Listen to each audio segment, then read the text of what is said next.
Welcome to the next in our online conversation series from St Paul's Cathedral. My name is Paula Gooder and I'm the Canon Chancellor here at the Cathedral, which means that I oversee the theology and learning that takes place. This conversation is slightly different than usual. This time I'm in conversation with the Right Reverend Dr. Helen-Ann Hartley, who is the Bishop of Ripon. But what makes it slightly different is that Helen-Ann is asking me the questions rather than the other way around. Helen-Ann is an old friend of mine and, like me, a Pauline scholar.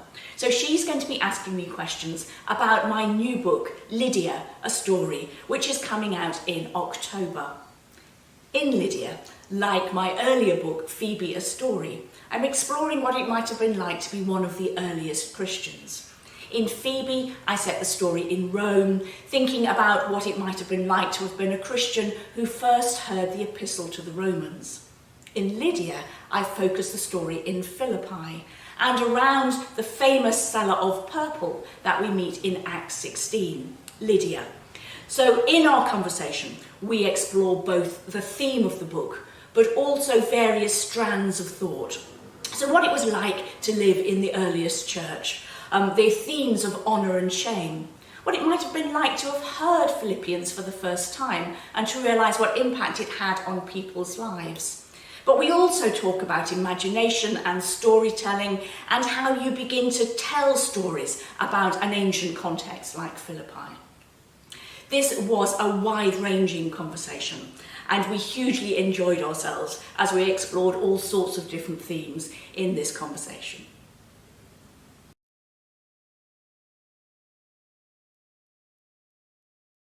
Paula, this is your second story about a woman in the New Testament, and the first, of course, was about the wonderful Phoebe, and now you've written another one, which is about to come out this autumn, about Lydia.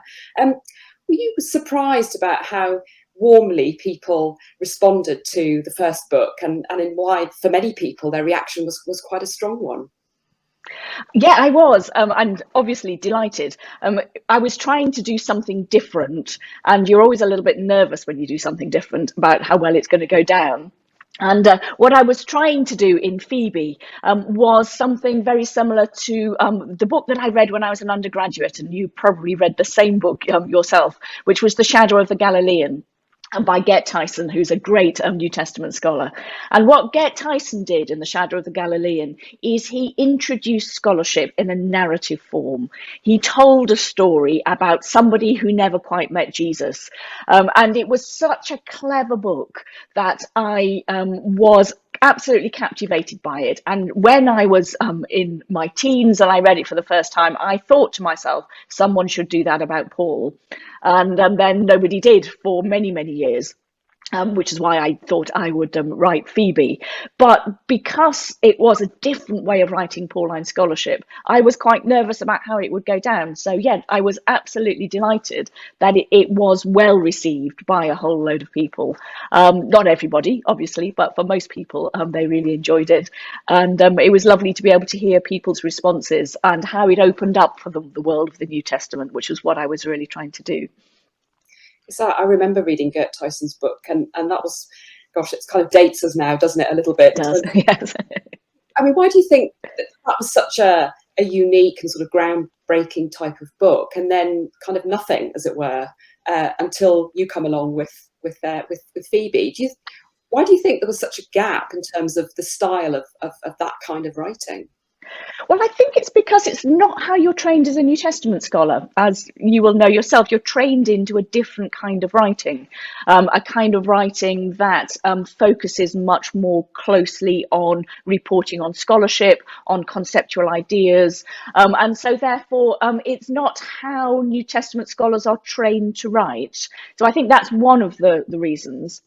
The other reason I think is actually quite hard to do. I discovered as I was halfway through Phoebe, and then again, I was reminded when I was halfway through Lydia, trying to do this kind of writing is a tricky way of writing because you're trying to be both really creative and really faithful to the text and the scholarship.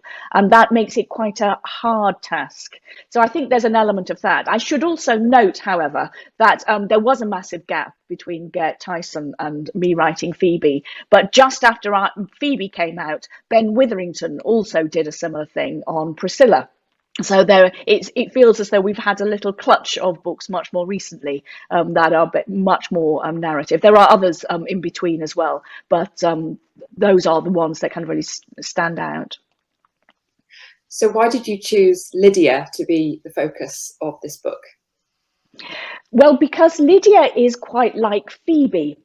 The reason why I chose to write about Phoebe was because in Romans 16, you're given a few strands of information, which is just enough to get the creative juices flowing. And Lydia is very similar. So Lydia appears in Acts 16. Paul is called over to Greece by a vision of a man from Macedonia. And the first place that he goes to when he gets to Greece is Philippi. And he meets Lydia in a place of prayer down by a stream, and she is converted. Then we have the story of Paul in prison, and then with an earthquake, and then Paul moves on. And there's just a few strands of information. We know that she's a trader, that she trades in purple, that she lives in Philippi, that she prayed in a place of prayer, which is down by a stream, which isn't as much as a synagogue, but is a place of prayer. And there's enough of those little strands that make your creative juices flow. But then the really interesting question, which arises from scholarship, is where does Lydia go to? Because by the time Paul writes Philippians, the letter to the Philippians, the congregation who were in Philippi, Lydia isn't mentioned at all. So is enough information for us to be able to build some kind of construction, but not so much as your creative juices can't get flowing. And so that's one of the reasons, is that there's enough information. The other thing that I've been trying to do with Phoebe, with Lydia, and then with also my recent book, Women of Holy Week, is what I'm trying to do is to expand our knowledge of the women of the New Testament. One of the things that I've been really struck by is that when I imagine the events of the New Testament, there are hardly any women in them. And what I'm noting in the text is actually there are a number of women who we just gloss over. So what I'm trying to do in Lydia, in Phoebe, and in Women of Holy Week is to reintroduce women into our imagining of the New Testament. Do you think in writing in this particular imaginative way, I guess, it's a different kind of exercise, isn't it, to sort of writing, as it were, a more traditional scholarly book with lots of footnotes? Can you say a little bit about your motivation in terms of this type of imaginative genre, as opposed to, you could have just said, right, I'm going to write a scholarly book with lots of footnotes about it and see where we go with it. What is distinctive about the way in which you write that enables you to open up the scholarship in a way that you couldn't in another type of book? Well, because stories allow us to engage with ideas in a different kind of way. And the more I do it, the more passionate I get about the way in which stories introduce a different register of truth. So within traditional ways of writing scholarship, what you do is you are entirely intellectual in your engagement with truth, and how that unfolds. And in storytelling, you have to introduce an emotional element into it. And for me, there is something about the way in which you imagine emotion that helps you to engage much more deeply with the theology that's going on. The thing that I was really struck about when I was writing Lydia and reflecting on Philippians is there are a lot of profoundly emotional themes in the letter, which you can't really unpack in the traditional commentary scholarly way, because we use solely our intellectual faculties to think about them. Whereas if you tell a story, you can imagine what it felt like to be a certain person. You can imagine how an experience in the past might make you react in one way or another. If I give an example, one of the really striking features of Philippians 2, and it's known as the Christ hymn because it describes Jesus who came down to earth and took the form of a slave. And as I was writing the story, I imagined what it might have felt like for a slave to hear that. Because it's one thing for people who have power to say what a great thing it is to give up that power and become like a slave. But it's quite another thing if you are already a slave. And so therefore I kind of began to feel and to notice those emotional resonances that you simply wouldn't get in writing in a different kind of way.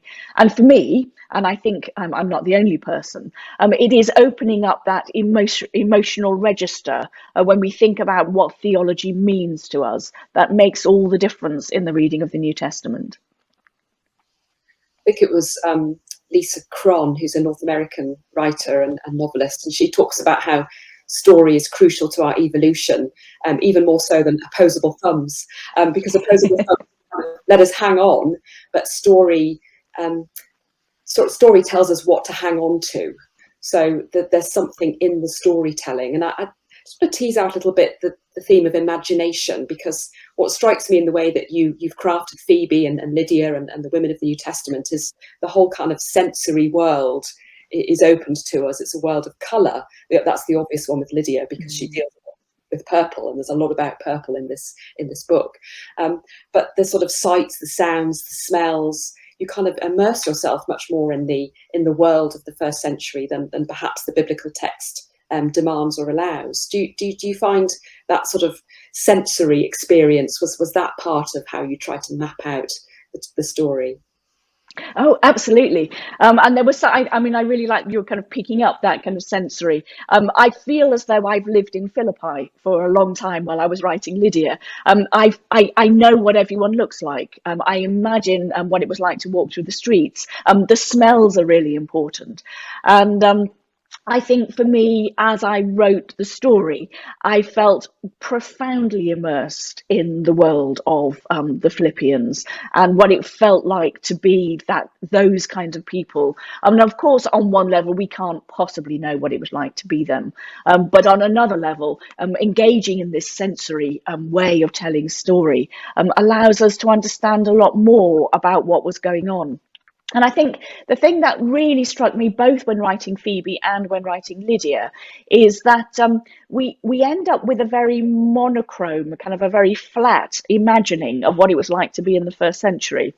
So if you talk to people today about their reaction to Paul, then you will get a whole range of different reactions. There's people who absolutely adore everything that Paul writes. There's people who utterly loathe everything that Paul has written and declares they're never going to do it again. There's people who are slightly ambivalent about Paul. So people react emotionally to Paul. But we imagine that the people of the first century all reacted in a similar way. So Paul wrote a letter, they all went, thank you very much, we'll do what you suggest, and on they carried on. And what I realised as I was writing both Phoebe and Lydia was actually that in the first century, just as much as in the 21st century, people come with experiences, with things in their past that will mean that they react in different ways. Some people will have reacted very positively towards Paul, other people will have reacted very negatively towards him. So shock news. The people of the first century reacted in a different way in the way that the people of the 21st century, we're all people, we react in different ways. But it was entering the sensory world of Philippi that helped me to begin to see some of the ways in which reactions happen, in which we tell stories, the way in which we tell stories about ourselves, which I think is also really interesting. You keep saying that these aren't novels, but both Phoebe and Lydia, I think, read very much like a novel, and they're quite gripping. You kind of want to turn the page and what happens next. Are they really not novels? I still think they're not. And the reason why I think they're not is because a novel exists in and of itself. It has a story which unfolds and can potentially go in any direction at all. Whereas actually what I'm trying to do is to tell you a story that's faithful to the biblical text, but also faithful to scholarship. So it feels as though it's a story that is constrained. There are various things I can't do because I am being faithful to the text and to the scholarship. And one of the things that I'm very clear about is that in telling the story of Lydia, Actually, what I'm trying to do is to give you an exegesis of Philippians. And what was interesting this time around is the letter to the Romans is too big to do a proper exegesis of, so I had to cherry pick bits. Whereas with Lydia, actually, Philippians is only 4 chapters long, and therefore you can go through it in detail. So I would say, even more than Phoebe, this is a narrative exegesis of a New Testament book, with background and sociology and imagination thrown in. So I think I still want to say it's not a novel. It reads in a novelistic way, but I don't think it's a novel. And also, I'm not a novelist. I have friends who are novelists, and I think they're utterly brilliant. But I'm a New Testament scholar, and I just want to be absolutely clear that I know that I'm not a novelist. Okay, well, I'll let you have that. There's a sense, isn't there, in which the Gospels themselves were kind of groundbreaking in terms of genre, but they, particularly Mark's Gospel, and a lot of scholarship recently has talked about how Mark is, there's more of a sense of eyewitness testimony in that. And it seems to me it's something of what you're doing in this imagination exercise is almost mirroring that sense of putting some eyewitness testimony back into the dynamic of the story. Yeah, I think that's right. And I'm also imagining, so I've been hugely influenced by Ignatian readings of scripture, where you imagine yourself into the story.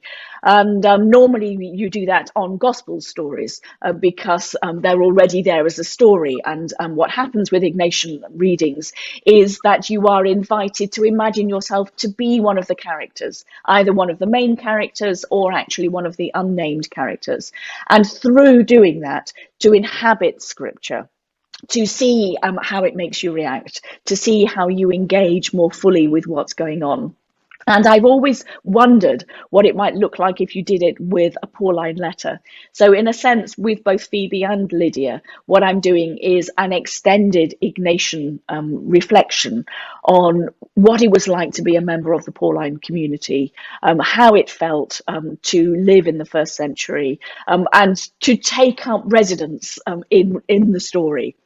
And both Phoebe and Lydia lend themselves really well to that because they're shadowy characters on the edge of the story. And that therefore allows us to imagine who they were, what they might have thought, who were the other people that they knew. And so I think there is something about a spiritual exercise that I'm trying to fumble towards in this as well, while also having footnotes.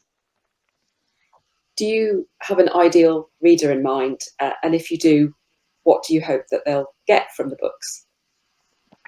Well, I do have an ideal reader, and it's somebody who would never pick up a Pauline scholarship book. I often think when people talk to me about their reaction to Phoebe, and normally people who are Pauline scholars have been just a little bit hesitant about it because they would say, well, I'd rather read a commentary, to which I would want to respond, well, if you would read a commentary, then please go ahead, read a commentary. That's probably the best way of engaging with the text. But what I'm hoping to do is to open up Pauline scholarship, to open up the text for people who would never normally engage with scholarship. They would never pick a big fat book of Pauline scholarship off the shelf. They'd never read a commentary. And actually what I was really touched by in reactions to Phoebe are the number of people who said, I read Phoebe and then I read Romans, and I've never read Romans all the way through because it's felt too hard. And in a way, I wanted to say I wrote it for you. And the same, I think, is true of Lydia. What I really hope is that people will read Lydia, they'll then read Acts, and then they'll read Philippians, and then they will start imagining for themselves what it was like. So my ideal reader is somebody who would never normally imagine doing this, and then might be tempted into the world of thinking about the New Testament because they wouldn't normally have done it. Just thinking a little bit about some of the themes then that kind of unfold in Lydia. There's quite a strong theme throughout the book about honour and shame, what's honourable and what's shameful, particularly in the first century context, and how in many ways Christianity disrupts all of that. There's a sense of revolution, of course, and that continues today. Could you say a little bit more about that dynamic of honour and shame as you encountered it in writing the book, and the impact perhaps on our expression of faith today? Yeah, absolutely. It's the thing that I've become gripped by recently, and this is both in reading the Gospels and when I wrote a book recently on the parables, it became a very, very clear theme all the way through the parables, but also in reading Paul, is that the culture of the first century was based on what is often known as an honour-shame dynamic. So the idea is that in the first century, both in Jewish tradition and also in Roman tradition, one of the key things, the themes that run all the way through life, is honour. And the importance of honour is that honour is recognised as being something that is given to you by society. So honour is something that is entirely external in the first century world. And you are given honour by those around you, and you have honour taken away, and hence you are shamed by those who are around you. And one of the really key things that feature in a first century society is the way in which your peers respond to you, how they react to you, what they say to you, and whether they attribute to you honour or shame. And one of the things you can see all the way through the parables, you can read it through Acts, you can read it in the Gospels, you can read it in Paul, is that one of the key motivators for life in the first century was ensuring that other people show honour to you. When you know that, and then you start reading the New Testament text, you realise that Jesus's message, the theology of Paul, what's going on in Philippians, turns that whole principle upside down. So rather than living your life expecting other people to honour you, you give it up. You genuinely and generously give up your hope of honour, and instead seek the lowest place. As Philippians 2 says, you take on the form of a slave.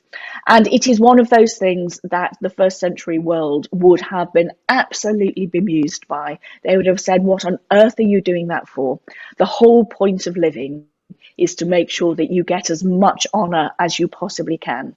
And the point about honour is that it's a zero-sum game. If I have it, you don't have it. It's about making sure that you're the top of the pile the whole time. Philippians has this very strong theology of actually giving all of that up and voluntarily going to the bottom of the pile. It would have caused them the utter bemusement. And what's quite interesting as you stop and think about it is we go, well, we don't live in that society anymore. We don't have an honour-shame society anymore. And then when you think about it a little bit more, you realise that we really do. We just express it in a different way.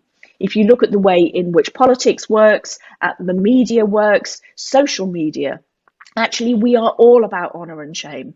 We just express it in a slightly different way. And for me, it's really landed strongly, having written Phoebe and Lydia and also had a look at the parables, of how that honour-shame dynamic still really functions.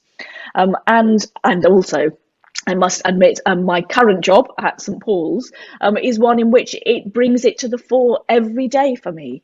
I work in an institution which places a lot of emphasis on status. And one of the things that I find really challenging living my life as a canon of St Paul's is actually, how do you live faithfully that message that says you give it all up?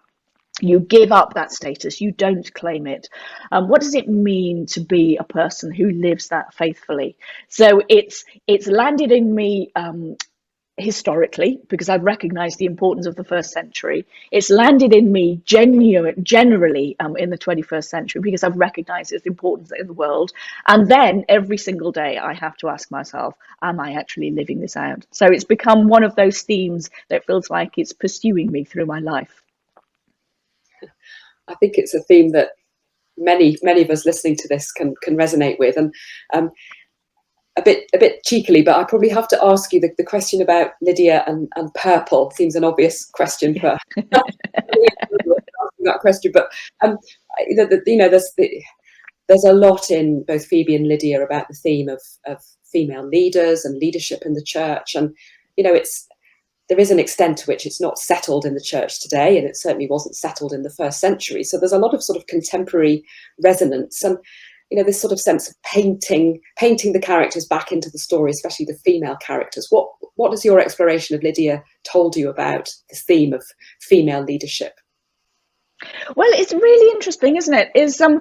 I think, again, one of the things that I've been trying to do in recognizing the women in the text is to resist the narrative. So the narrative goes, I have a regular conversations with people that go, what's your expertise? I'm a New Testament scholar. Do you have a particular area of expertise? I'm a Pauline scholar.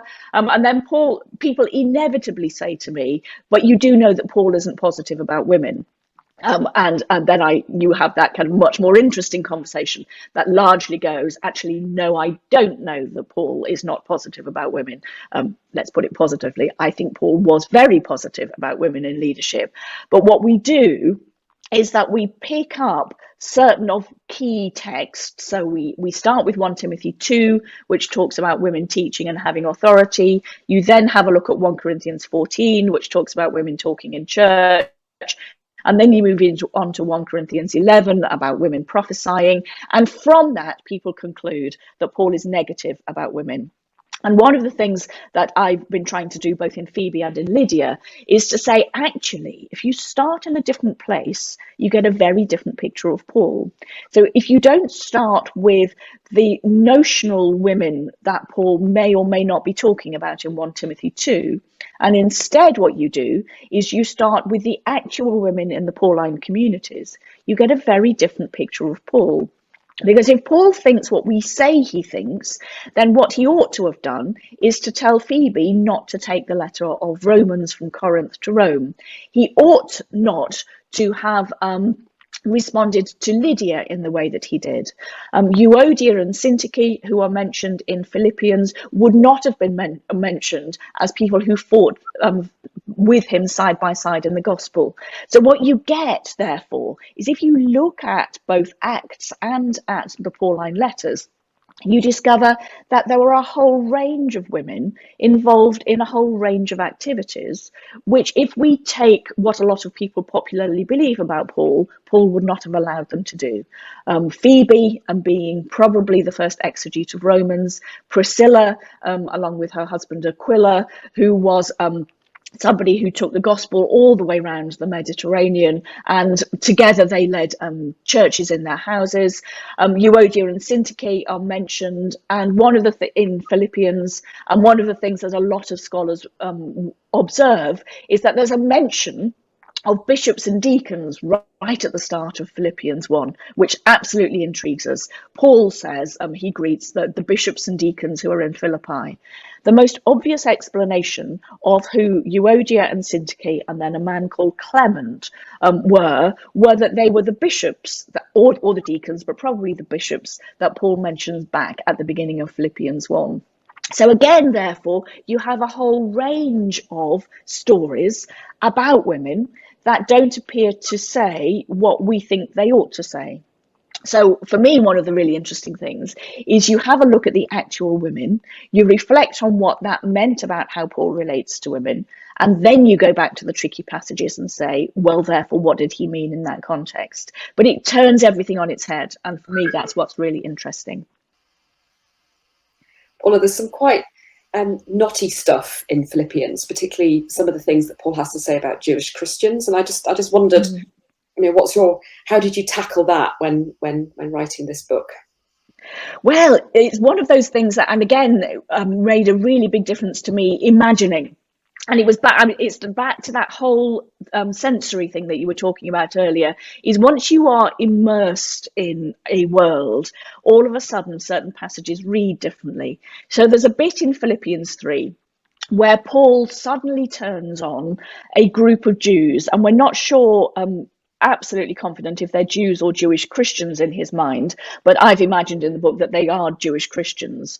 And he talks about this group of people who he says you have to be very careful of. He warns against them and says things like their God is their belly. And there's lots of discussion in scholarship about what he meant and who he was talking about.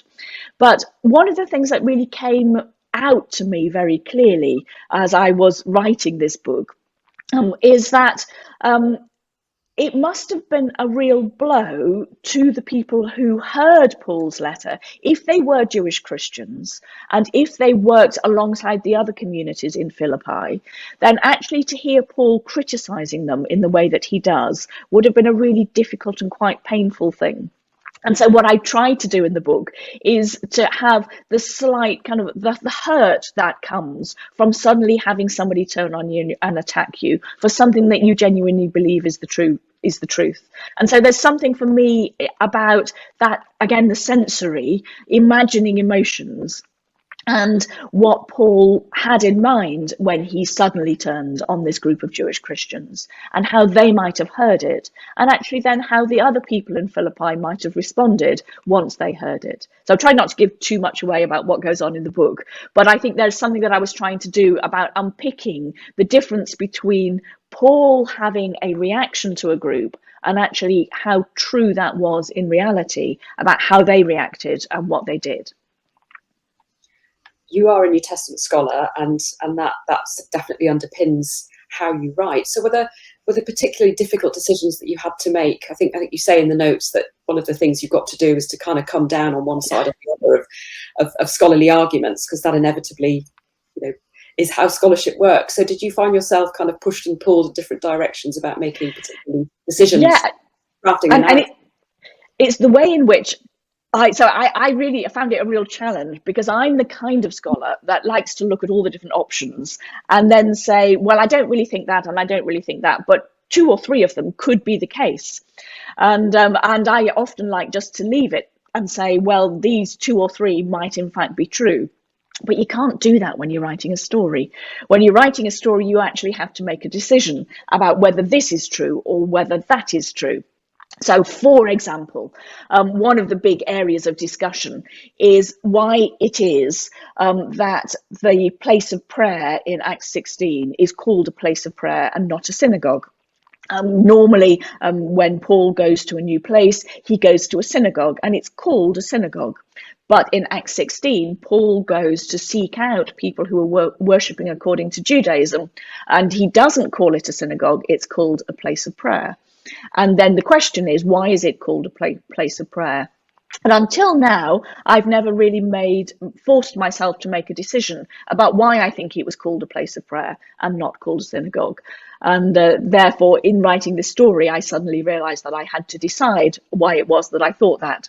So there's a whole load of those kind of questions that emerge when you're writing a story, where you don't have your usual luxury of saying, I don't need to decide that. Actually, when you're writing a story, you do have to decide it.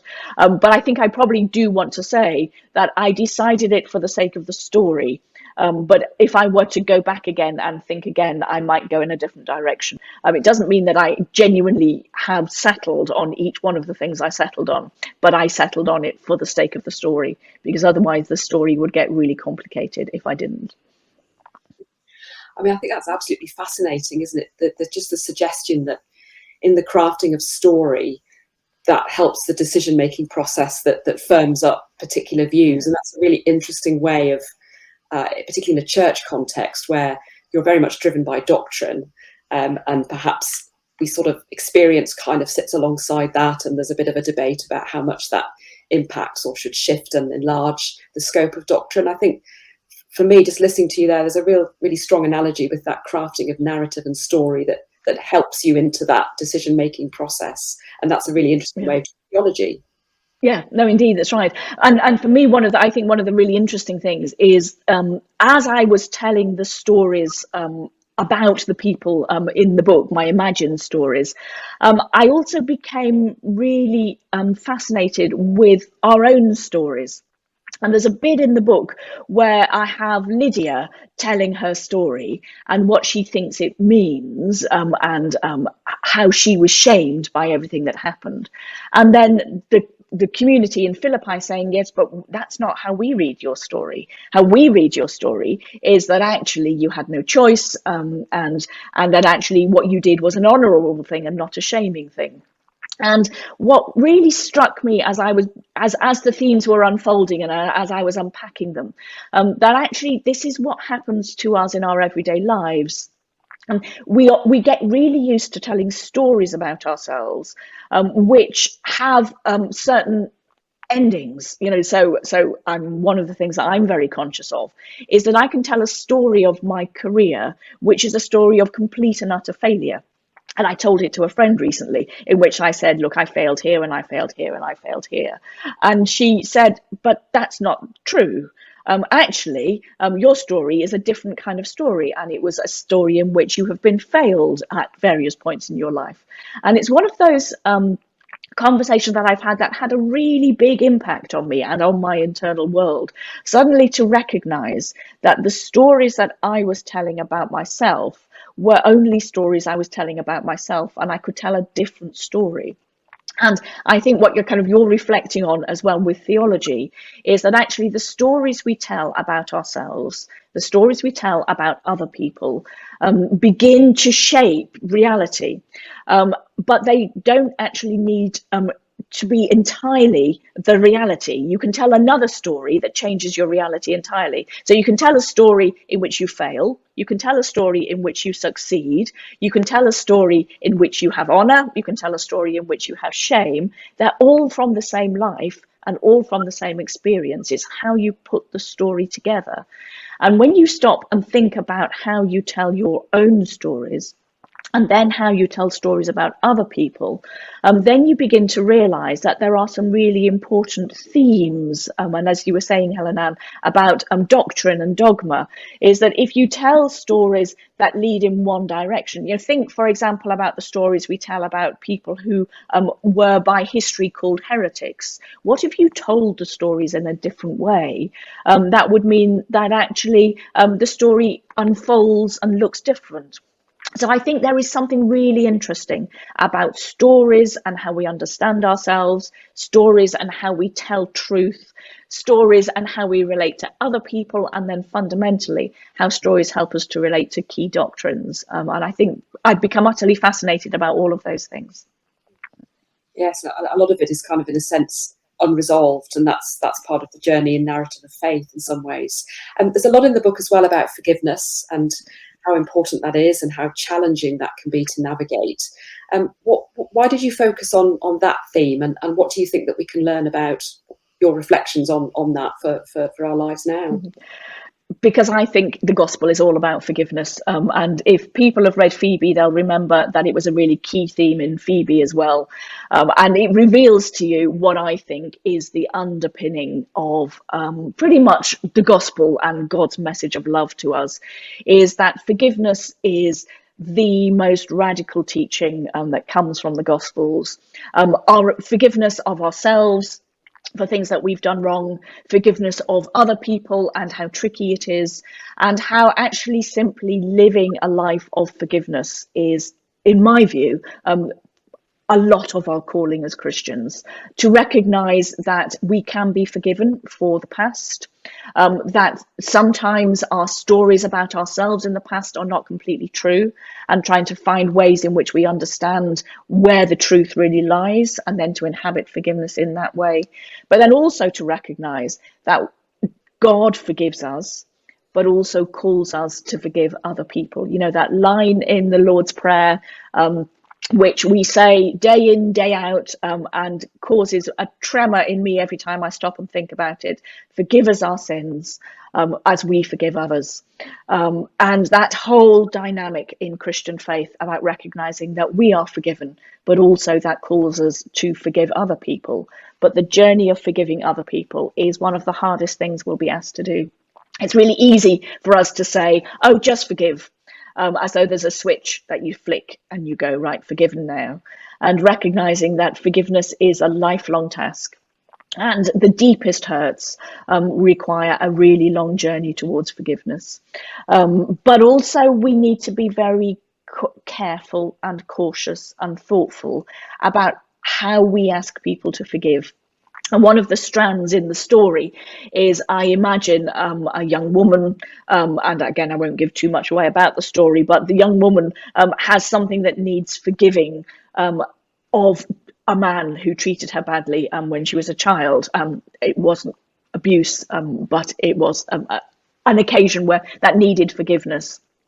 but how also she needed protecting by the community. One of the things I think the church often does badly is that it rushes to forgiveness without actually allowing things to be faced, truth to be told, people to be kept safe, and not to be placed in unsafe situations again. So forgiveness is a really, really complicated topic.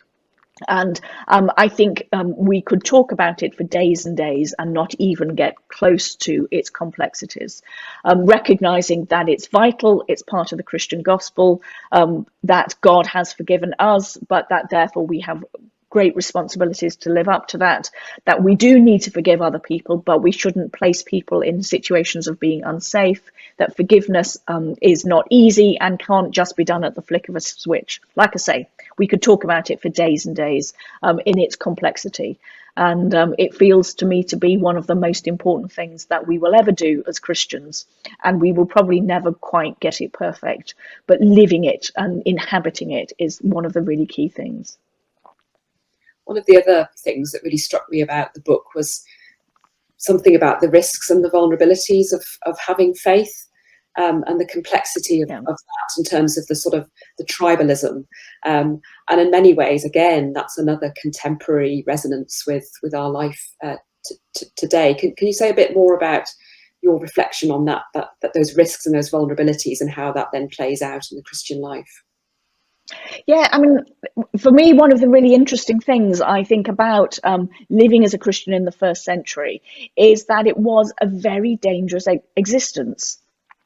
There is a vast amount of discussion about quite how much Christians were persecuted in the early church, and it is possible that they were not persecuted as much as we popularly imagine. But everyday life for a first century Christian was simply very, very hard. Because in order to be a first century Christian, then you had to go against various accepted ways of being, various ways of behaving. You step out of the honour shame system, as I've already talked about. So therefore, it is risky. And your life will never be the same again if you are a Christian in the first century. And I think for many years, because of the impact of Christendom and the way in which it's been acceptable to be Christian, we've had the luxury of not being faced with that question of the riskiness of Christian faith. It's been something that's been socially acceptable and therefore much more straightforward to navigate. I think in the 21st century, we are beginning to become re-immersed in the complexity, the riskiness, the vulnerability of being Christian. It's nothing like it was in the first century. For those of us who exist in the UK and beyond, but there are Christians around the world who are daily in danger of being persecuted. So it's easy for us to say, well, it's not that difficult in the 21st century. Well, it's not that difficult if you live a life like I live. But there are many people who face persecution. And I think one of the things that we're also beginning to encounter in the 21st century is that Christianity is no longer the norm. Christianity is no longer as socially acceptable as it used to be. And therefore, we are beginning to face some of the tricky questions that the first century Christians would have known all about how much you stand up for what you believe in, and whether you're prepared to take the consequences of having stood up in that kind of way, what it will mean for you. It's still not as dangerous for most of us as it was for first century Christians. But nevertheless, it does require questioning status quo. It requires questioning various ways in which things happen in the world. And therefore, it is a challenging thing. And reflecting on what it was like in the first century, I think brings it home in a very interesting way. Well, there are lots of other things that I could ask you about, Lydia, but I do want to ask, what next? Who's up for exploration there next, do you think? Do you know, I really don't know. When I was writing Phoebe, Lydia almost kind of came and sat down next to me, and I thought I definitely will have to do Lydia after I finish Phoebe. But I'm not sure about whether there is anyone else who's quite on my mind in that kind of way. As I said right at the start, what made both Phoebe and Lydia perfect is that we know a little bit about them. So we know a couple of strands that anchors them enough in history, but also leaves space open for creativity. And I can't quite think of any other women from the New Testament who, or particularly from Paul, which is what I would want to do, who quite inhabit that space. The only other one would be Prisca or Priscilla, but she featured quite strongly in Phoebe, so I'm not sure. So I think the answer is I don't know. And I don't know if I will do another one. I very much enjoyed doing both Phoebe and Lydia, but I will wait and see whether something nudges me to think of doing another. I think I certainly want to kind of what happens next sort of sequence. I would encourage you to think about that. Has this exploration of Lydia just finally impacted on your view of Paul at all? Has that been enhanced or changed or challenged in any way? Absolutely, yes, it has, and both Phoebe and Lydia changed my view of Paul in different ways. And I think the Paul that I was really reflecting on when I was writing Lydia was a Paul who was in prison. And there's a big question about precisely where he was in prison, but I, on the basis that in stories you have to make a decision, I plumped for Rome as the place where he was in prison. And if he is in Rome, there's a real question about how he'll survive, what will happen to him as a result of the trial, whether this is in fact the end of his life or not. And that Paul who is profoundly vulnerable and who writes out of that deep vulnerability, really sat next to me as I was writing it. I could kind of almost feel his pain as I was reading Philippians. So yes, it really has changed my view of Paul. I've always been a fan of Paul, as you know, as you are yourself. But nevertheless, I feel as though I've encountered him more as a person. And just as I've been thinking about people's experiences and how their experiences affected how they reacted to Paul, I've also been thinking about Paul himself and how his experience affected how he wrote. And I think there's something really interesting about Paul's experience in prison that shapes things. And the thing that really struck me about Philippians is that Paul is in prison. Like I say, let's say he was in Rome for the sake of argument. And what he's trying to pass on to the Philippians is how you face the world when your life is uncertain, when you do not know what's around the corner, when life is really difficult for you. And what's really striking is that as he passes on that message, the message that kind of bounces around through Philippians, and you just hear it time and time again, is the word joy, rejoice, joy, rejoice. And how Paul has learned in a life of uncertainty and anxiety to discover what joy really means. And that for me has made a really big difference. I always loved Philippians, but it is now one of my favourite epistles. Paula, I do hope that everybody enjoys reading Lydia as much as I did, and it's been fascinating and wonderful to talk to you today. Thank you so much. Thank you.